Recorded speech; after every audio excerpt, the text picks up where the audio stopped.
Welcome, welcome, welcome. My name is Elizabeth A. Corshu.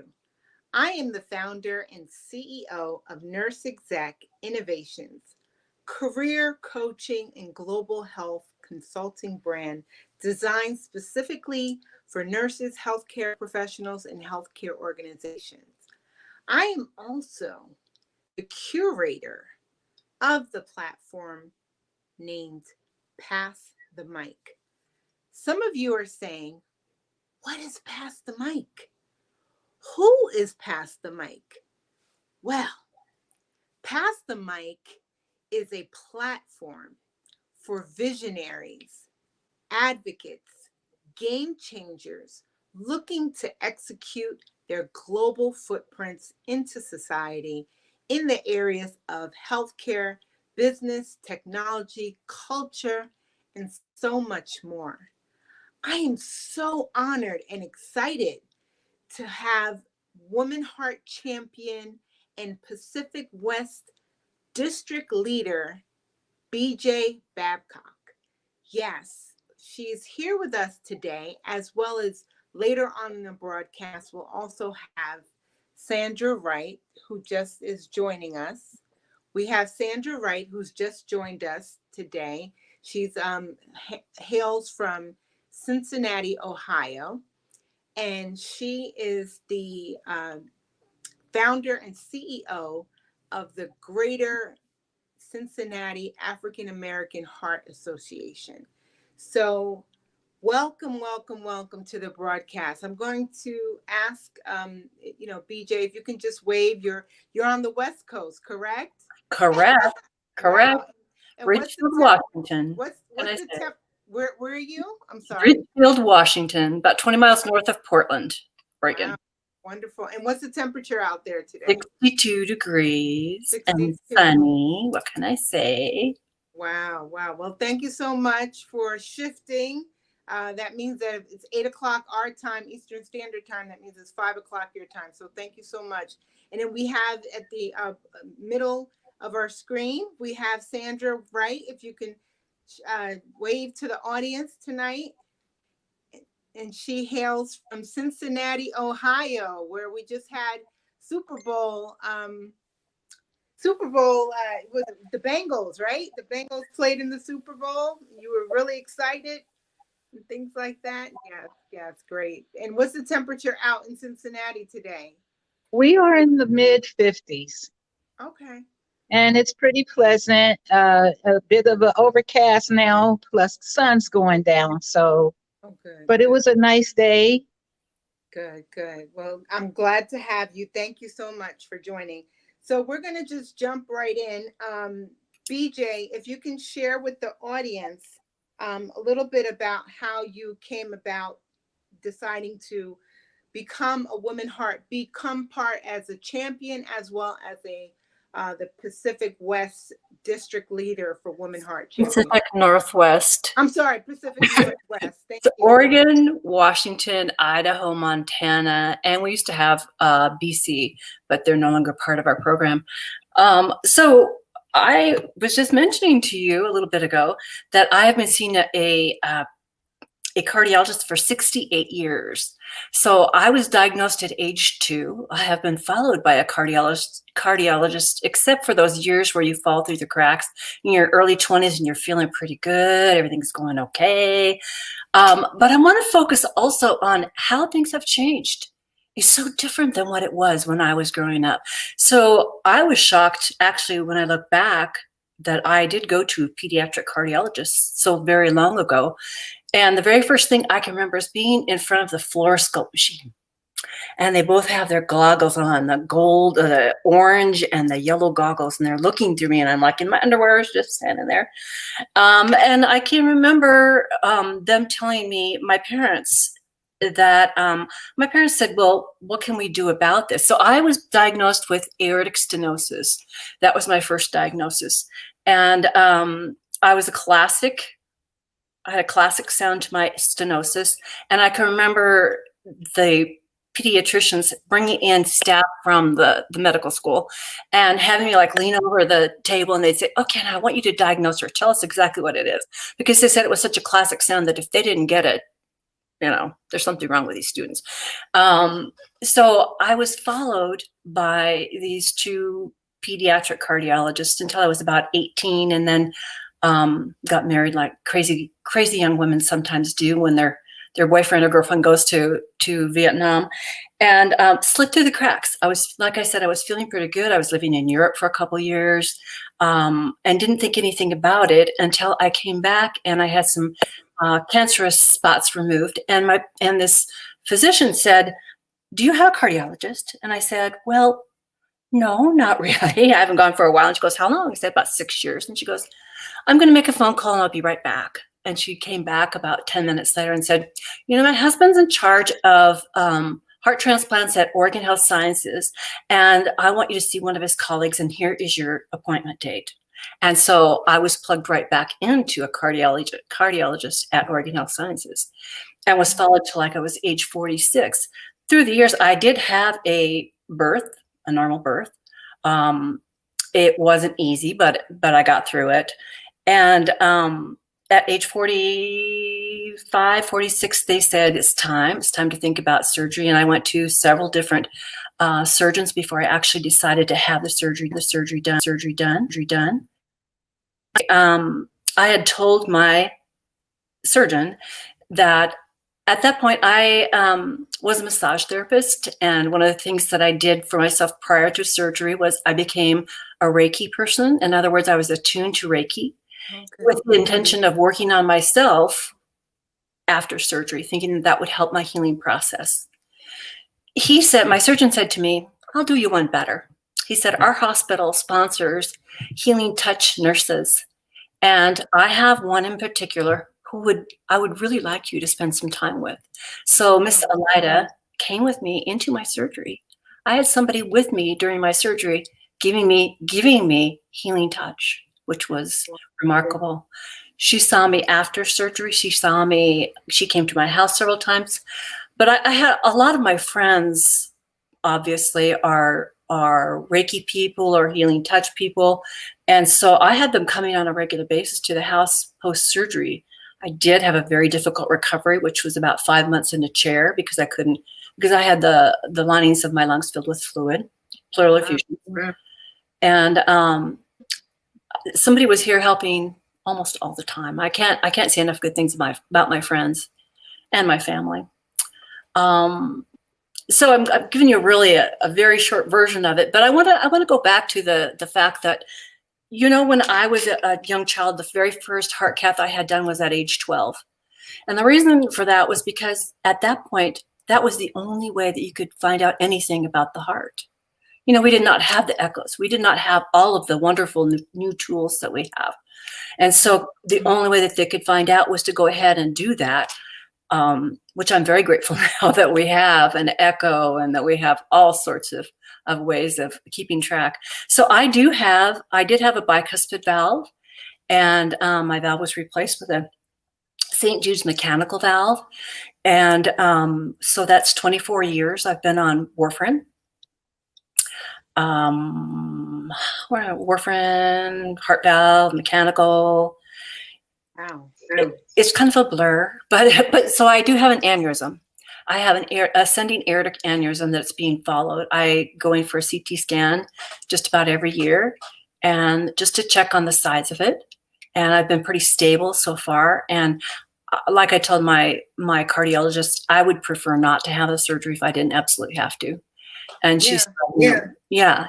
She goes, we can go over 5. She goes, you've been really stable. And that made me feel better because after having had that difficult recovery, I thought that for me personally, everybody's different. And who's to say if they said tomorrow, oh, you need to be thinking about this, I probably think about it, but I would prefer not to have it at this point. Yeah. Wow. Everybody has a story. All this time, I did not know your story. Thank you so much. So that means that you basically had this heart condition since you were 2. My entire life. And if I may share, I know a lot of people women don't typically like to share their age, but BJ just turned 70 last month. Yay. And so grateful to be 70. God bless you. So, wow. Thank you. Oh, but anyway, so in lieu of that, just going back to the religious portion very briefly, I'm not religious, but I am very spiritual. And so for me, what the Reiki did is it grounded me, and the healing touch grounded me as well. And okay, we'll get into the spirituality part. I just want to jump in and ask Sandra. Yeah, if she can just kind of share how, welcome we met at Mayo Clinic back in 2018, and you really kind of catapulted to a level where you've now established your own organization. So if you can kind of share with the and thank you, BJ, for sharing your story and your testimony. If you could just share with us, Sandra, how you came about coming up with the Greater Cincinnati African American Heart Association. Well, thank you for having me again, Liz. It's always a pleasure to come out on your show and be a part of your platform. Good to see you again, BJ.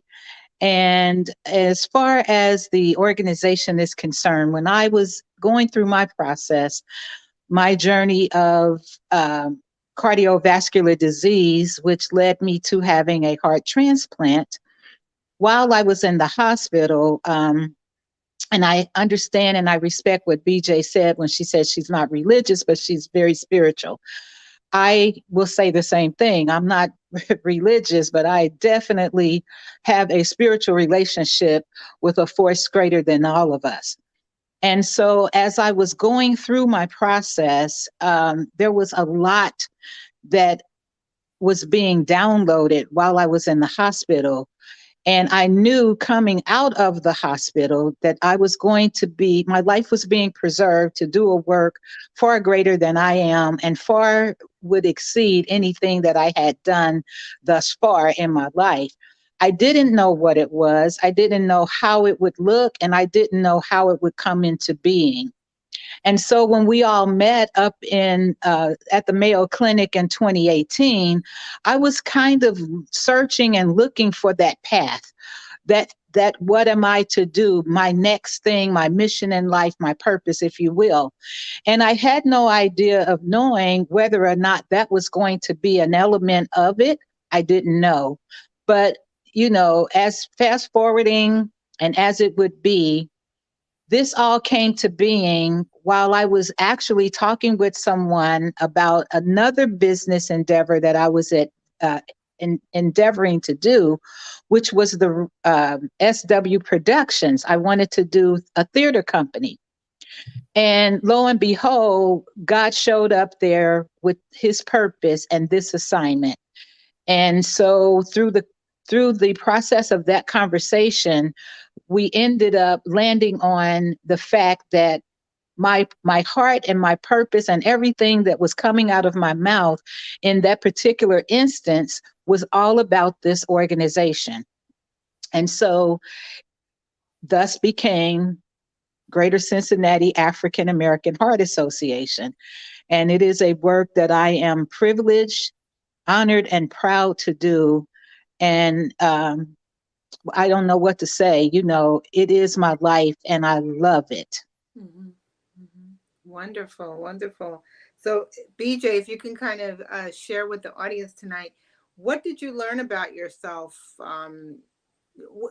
at the age of 2? Did you know was your parents very transparent about you had a heart condition? Like, how did you deal all through those decades? Well, and at that time too, once again, going back that far, the children were not encouraged to had the type of heart disease that I had. We're not encouraged to participate in sports, no PE, no, nothing like that. Whereas today, in today's world, young children are encouraged to do what they can. And I think that's far healthier than what I grew up with. It's like, you can't do anything. And I think the problem with that too is it makes me even at my age now, think twice about doing anything. Is this okay to do? I know it probably is, but it's just a question of what I can do and what I can't do.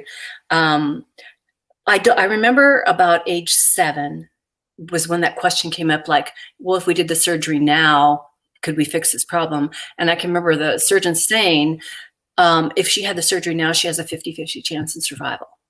And they said, the longer we can hold off, the longer we can wait, there will be all sorts of new types of surgeries and medical interventions that will happen. And that is really true. I mean, look how far we've come just in the last 10 years. Mm-hmm. I want to look at it as a sense of hope. I really like working with women, other women. And I especially like working with people who are newly diagnosed for that very reason. It's because I can say, I've been there. It's different for people who are congenital versus those who've been diagnosed later on. It's like you've lived with it all of your life. And so you consequently, I talk about everything being in moderation. And then my friend says, well, what does moderation mean to you? And so those of you who are diagnosed later on, it's like, okay, I know I shouldn't do this and I shouldn't do that. And I'm like, I'm just surviving here. If I had said I can't have anything that I really want to eat, or if I can't do whatever, I think it would have been much more difficult. So everything in moderation for me. But as a child, it was a difficult time. I played with my friends, my family, my sisters, but no. Okay. Moderation. Wow. Thank you for sharing. Wow. That was really an adjustment period for everybody in the family. So, wow. So Sandra, what did you learn about yourself once you were given the diagnosis and basically told that you would have to? What did that look like? Being told that you were going to have to wait for a heart transplant. What did that look like for you? Well, to reference back to my prior statement in terms of having a relationship with God, He prepared me for the journey ahead. Sent me a message through my husband to tell me that what I was going through was not unto my death. It was a test for me, but it was for His glory. And so as I pondered on that, as I laid in my bed and kind of dialogue back and forth with what is that going to look like? How am I going to bring you glory? And it was simple, the way you go through the process, the attitude and how you look, etc. And so with all of that, when I went forward in the process of my journey, there was no fear of death. Mm-hmm. And that put me in such a state of mind of peace that I just had no concerns about anything. I remember praying before I left to go to the hospital for that last time. And at that particular time, I literally was in the process of dying and I didn't even realize it. My body was beginning to shut down. And the way that I know that now, my lips were a blue-gray at the time. And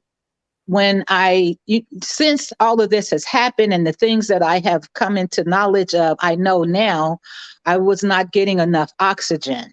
Mm-hmm. And as I said, my body was beginning to shut down.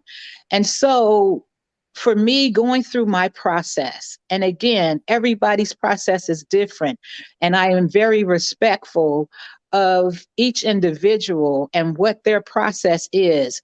But I'm speaking about mine and my journey. And for me, my situation was more like a vacation, more so than a crisis, because of the relationship that I have with God and because of the things that He showed us through the process. When I say everything that was supposed to happen for me in favor of a good outcome, everything happened that way. Everything. And so I quickly realized as I was going through this process and this journey that I wasn't going through it for me. I Mhm. realized that what I was going through, I needed to be keenly aware and very sensitive to everything that was taking place and to learn all I could because I knew that I was going to be here for someone else. Hence, the Wow. Greater Cincinnati African American Heart Association and the work that I now do in bringing awareness and education to the African American community, Yes, of yes. which is the greatest need and the highest fatality. Wow. Wow. Well, thank you so much. Thank you. See how God used you as an open vessel. And I hope whoever's watching tonight or will catch the replay will be inspired by both stories that you can do so much.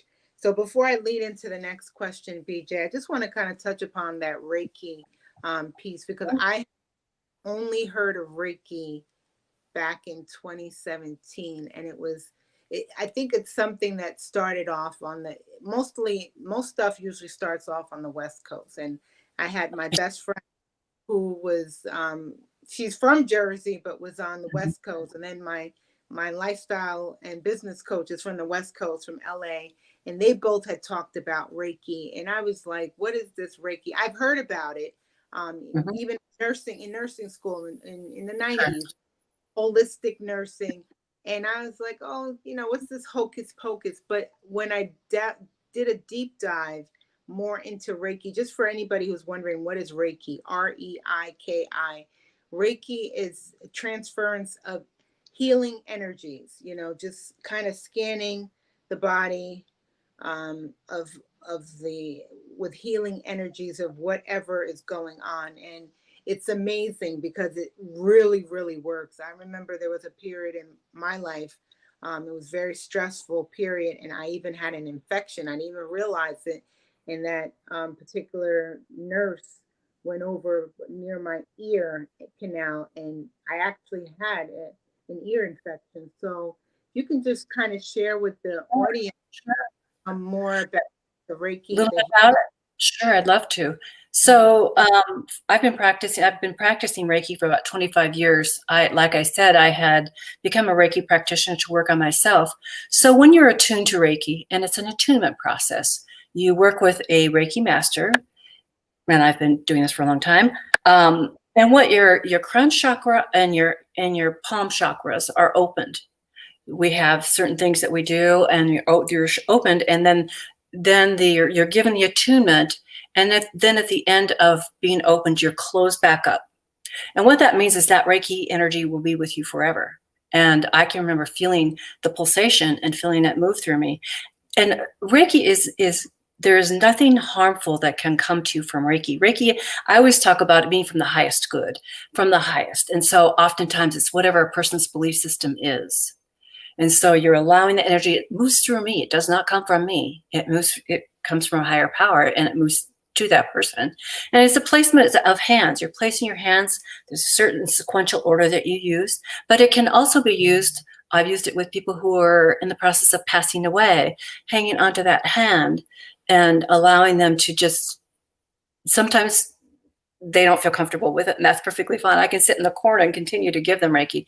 But a lot of times I can be like at the foot and just hang on to the ankles while somebody is going through a difficult time, or you don't actually even have to put your hands on a person, but the energy goes. You can feel it. I can feel it move.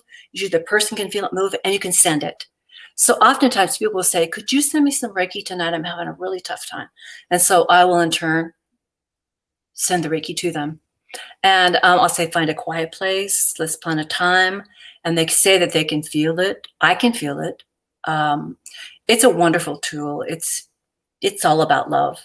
Really is Yeah, what it's all. it really is, because the first time I remember, I don't know what it was I was going through, but I was going through a lot. And I finally found a nurse practitioner that I knew who was African American. That was just my preference. It could be anybody, could Oh, be sure, Asian, sure. whichever.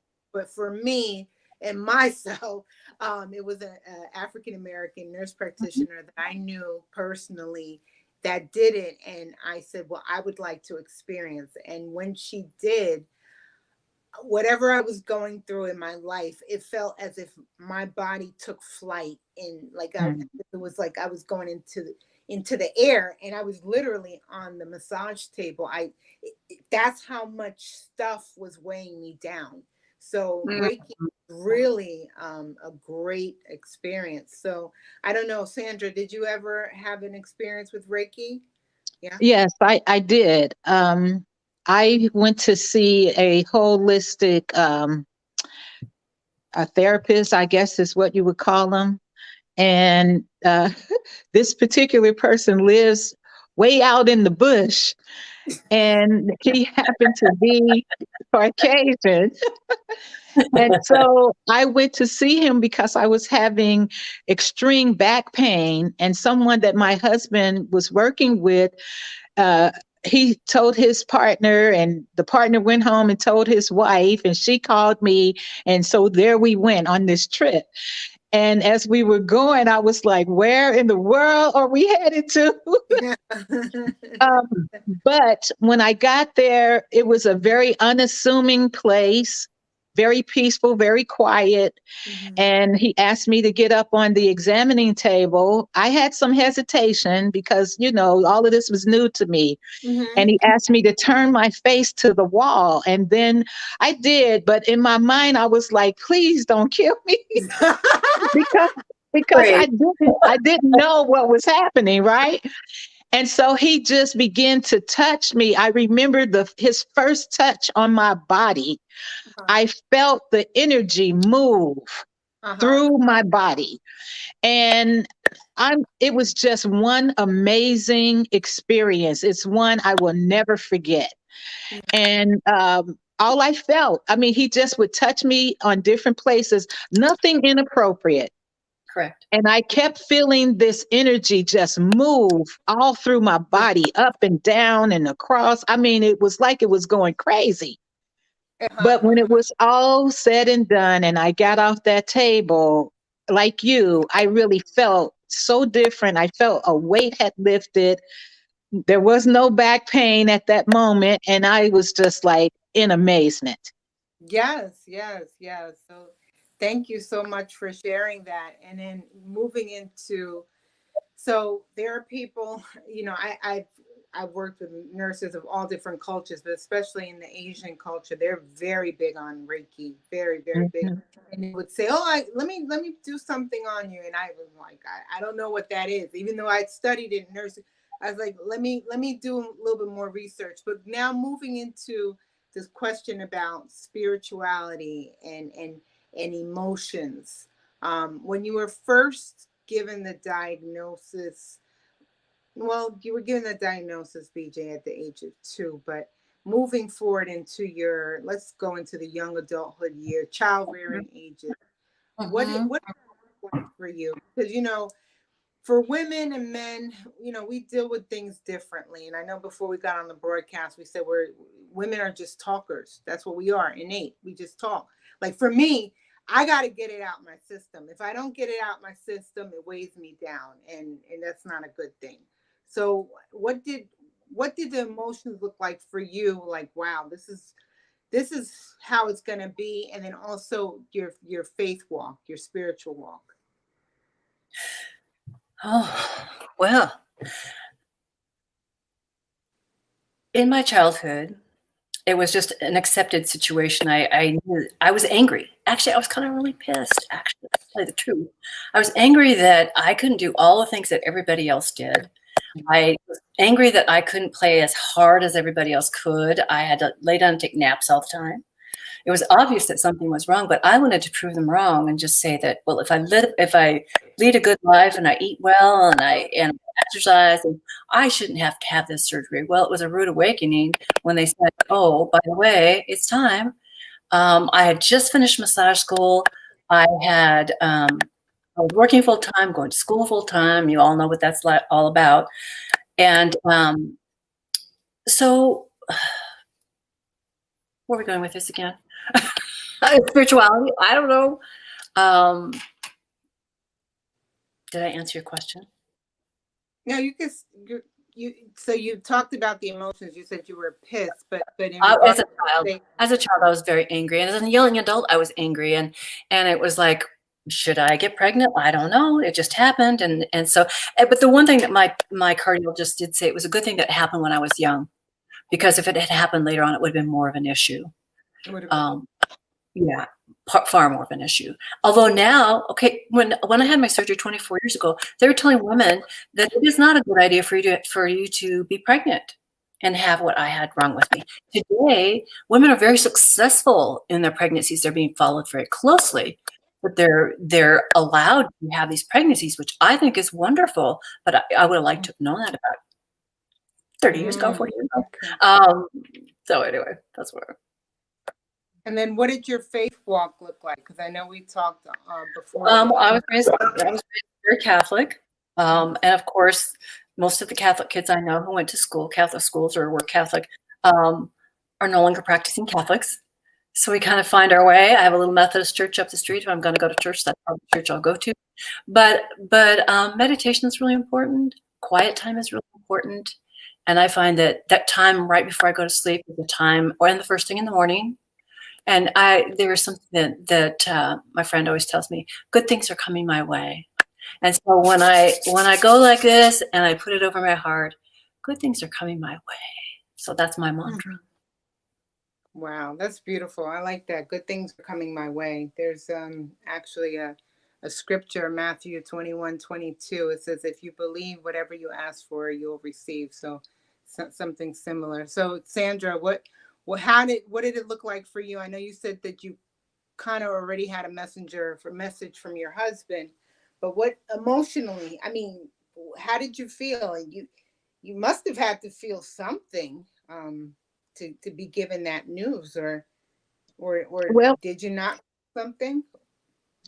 yes, initially, when I was given the diagnosis, and that was before I received the message from my husband, well, actually from God through my husband. But when they initially told me that I had congestive heart failure, my immediate reaction to that was denial.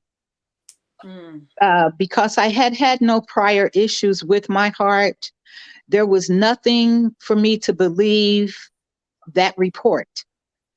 Even though the incident that occurred prior to that, in 2014, I had contracted a virus, one that we never really put a name to. But what I learned through my process, that when you get a virus, it will typically attack the weakest organ in your body.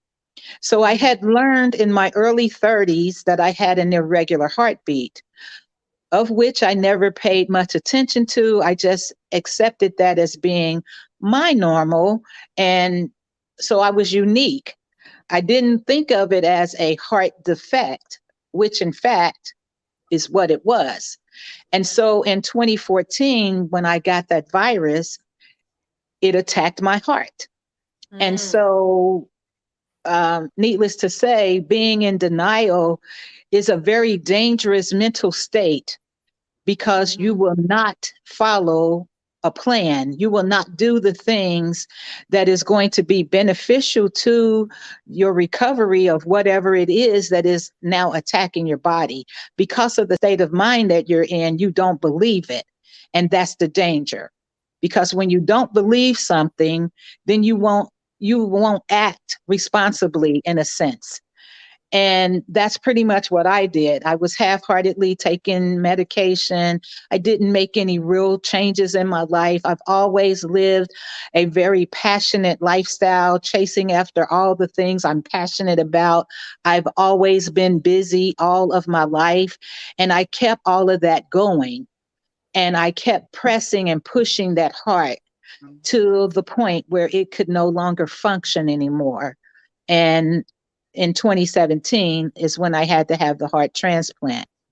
And in terms of how I felt, I was in a total state of peace. I really was. I never had any fear. I had no concerns, because of what I have seen transpire in my life with my spiritual walk. I've seen miracle after miracle. So there was nothing in me to disbelieve and think that I was going to die through the process. That's it, right? I mean, when something happens to you and you have the mindset and a deep feeling from within that you're going to be okay through this, you're not going to die. I mean, what else?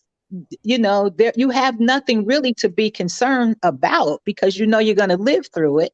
Mhm. And so for me, I was just like, okay, so come on, let's do this. Where is this going to lead to, and what's going to happen after the fact? So I was just kind of energized, if you will. Yes, Um, yes. and I Wow. do want to say this. I want to say this to the healthcare industry. These people on the front lines who give up their lives for us when we are in the most vulnerable state of our life. I had the absolute best care that anyone could ever hope to have. The nurses and the doctors that I had, A plus. Okay. Everyone, even the person that came in to clean my room, my whole entire experience Well, was just so can I, pleasant. may I ask, the particular medical center was in your area, correct? Cincinnati? Actually, no. I started out in my area at our premier heart hospital, which Okay. is the Christ Hospital. And through the process, they had to send me to Indianapolis because our premier hospital here that do heart transplants, they were just starting their program back up. And Oh, okay. and I was so critical in the state that I was in. They didn't want to take any chances. They didn't want me to be a part of something that was too brand new. They wanted me to go someplace that had a track record. Had a track And record. so they sent me to St. Vincent. And I tell you what, I thank them so much for that because it was the best place for me to be at that time in my life. And I can't say enough good about either hospital, the Wow. Christ or St. Vincent. That's commendable because sometimes certain places I'll defer for another day off this platform. Sometimes, they'll try to see, let's see if we can figure it out. Right. Let's see if we can make it happen. And then that's when the panic, you're speaking to somebody who worked in trauma ICU, it's now, let's see if we can work it out. And then, they'll realize, okay, let me get on the phone and call this specialist at this facility and that, and then they'll, transfer the person over. So I'm happy that it worked out for you. Definitely there was favors and blessing. But before we close out the broadcast tonight, because I'm in the essence of time and respect of time, just wanted to see if you could just share, BJ and Sandra, what are your final parting thoughts? Like, what are some things that you do now that you maybe didn't think about doing physically, or meditate, whatever activity that you'd like? And what is a final thriving tip? I don't like to use the word survivor because I feel like in the beginning stages, yeah, it's surviving, but it's really about thriving. So any particular thriving resiliency tips that you would give to someone who's watching this Sure. broadcast? I would say you don't have to be alone. When I had my surgery so long ago, I didn't have anyone to talk to. There are so many wonderful websites today. You can check in with people who have an aneurysm, you check with people who have valve replacements, you can check on anybody who has heart failure, whatever, or just an overall platform.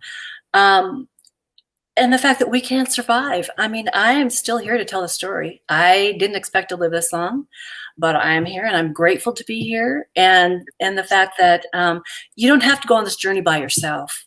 And that's a beautiful thing, because I think as sisters, and we are all sisters, Mhm. there is no, people don't understand unless you have had some sort of cardiac event or something wrong with your heart. You just don't get it. I'm sorry. Doctors are wonderful. Nurses are wonderful. I can't say enough good things about them, but you don't understand. You just don't. And so that's why I think working with other women, for me personally, has made a huge difference. It's part of my recovery. I didn't really feel like I had started to recover until I went to the Mayo for training. Mm. I was the first time I was ever in a room with somebody else who had the same issue that I had. Wow. Wow. Thank you so much. And then Sandra? Well, I too piggyback on what BJ said. You don't have to go through this alone. And that was the big thing for me. I felt alone going through my process.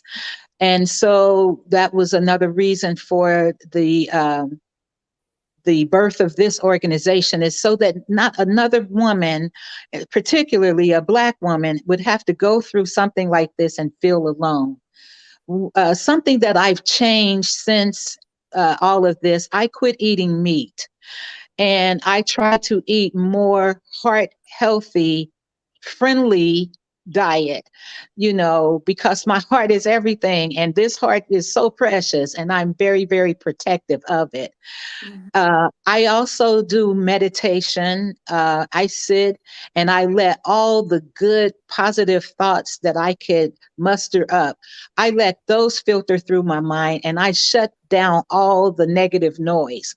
I do not allow it in my head space nor in my physical space.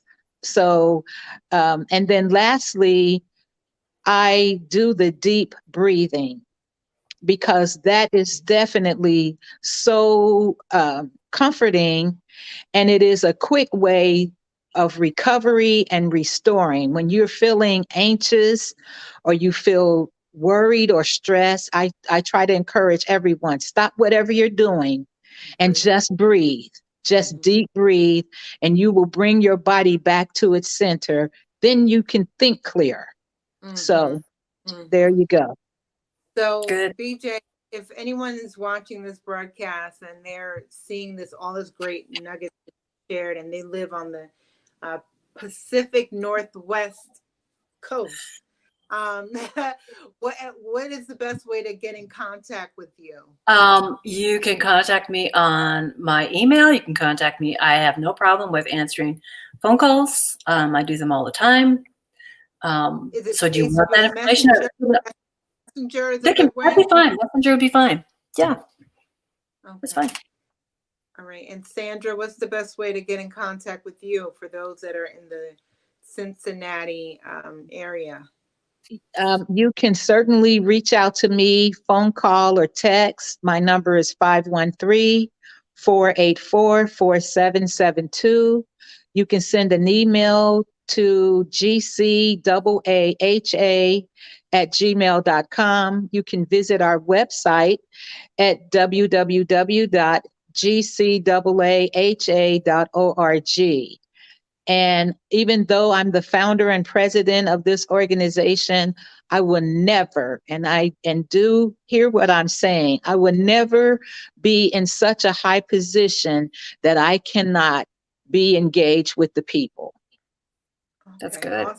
Awesome. Well, thank you so much for sharing your stories and being transparent and sharing all the tips on thriving and moving forward with all the challenges that were faced. And thank you so much. I'm so blessed to have both of you be in contact. I can't wait to visit both of you in your respective areas, Cincinnati. Yes, come on down. And the West Coast. And then I also believe Sandra's looking to expand her stretch, her reach. So maybe sometime, maybe offline. I'm just parlaying this. This isn't anything Sandra mentioned, but I'm all about networking. She's looking to do her Red Shoe event. So, BJ, you're on the West Coast. If there's, My red shoe. things like that. Yeah, Red Shoe event.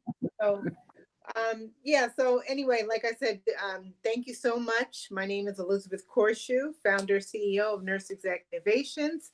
You can follow and like Facebook page, and website is going to is going to be updated, but the new updated version will be out in April. But you can go to nurseexecinnovations.com for any further information. And thank you so much, both of you.